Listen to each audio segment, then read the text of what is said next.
I wake up in pain from them. The other night, I was holding on the back of somebody's Corvette luggage rack so hard, and the luggage rack was loose. I was holding on back, was going somewhere, and I had to ride on the back, hang on the luggage rack. I woke up, my hands were frozen in that position all day, squeezing the luggage rack. This time, last night, I don't know what this was all about.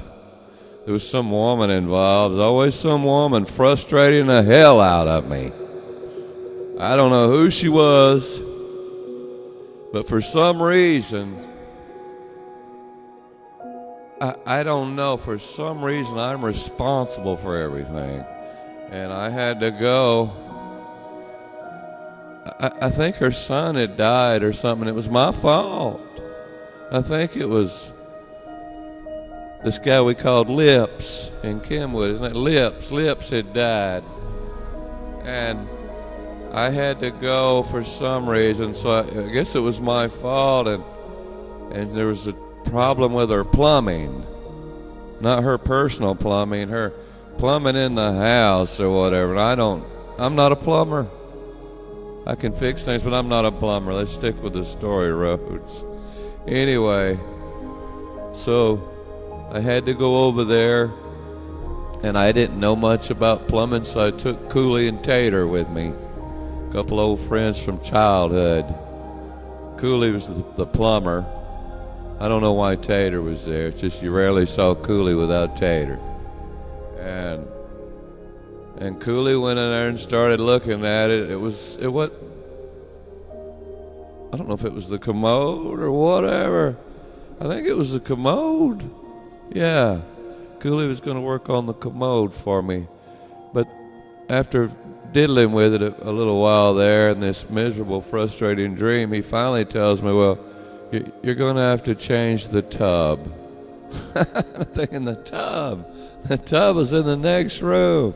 But that was the deal. Because of this woman putting this guilt trip on me about Lips passing away for some reason, I gotta get this tub changed.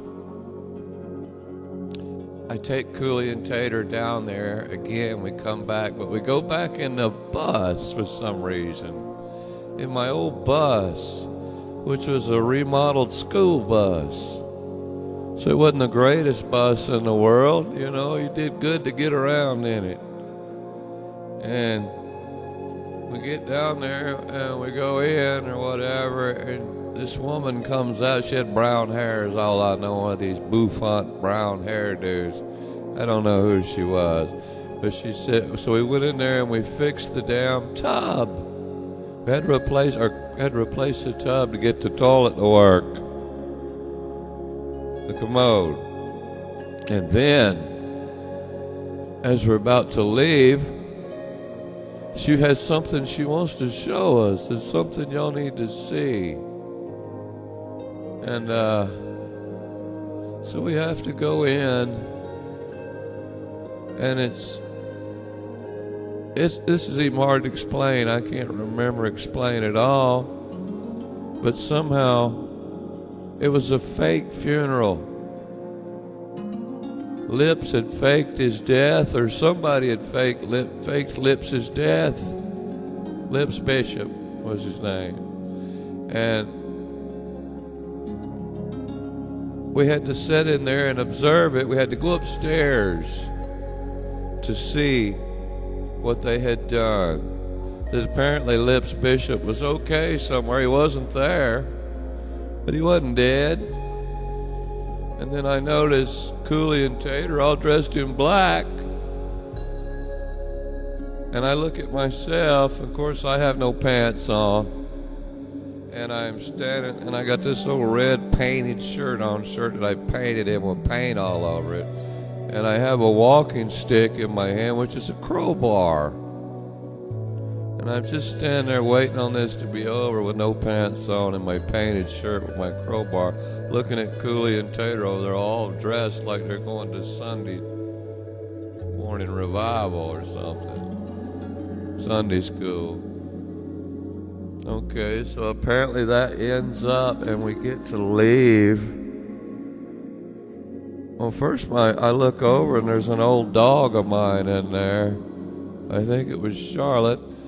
And I start to walk out, and of course Charlotte runs through the funeral parlor there and meets me out at the other side. That's not a problem, but Charlotte's there, goes out with me. And the bus is parked there on the drive of the street in front of the house. And Cooley and Tater go down to the left to get in the Whiny, which is a 66 Malibu that we all called the Whiny for some reason.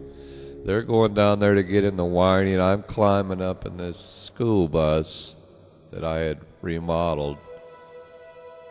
For some reason, I drove it out of respect or something, I don't know.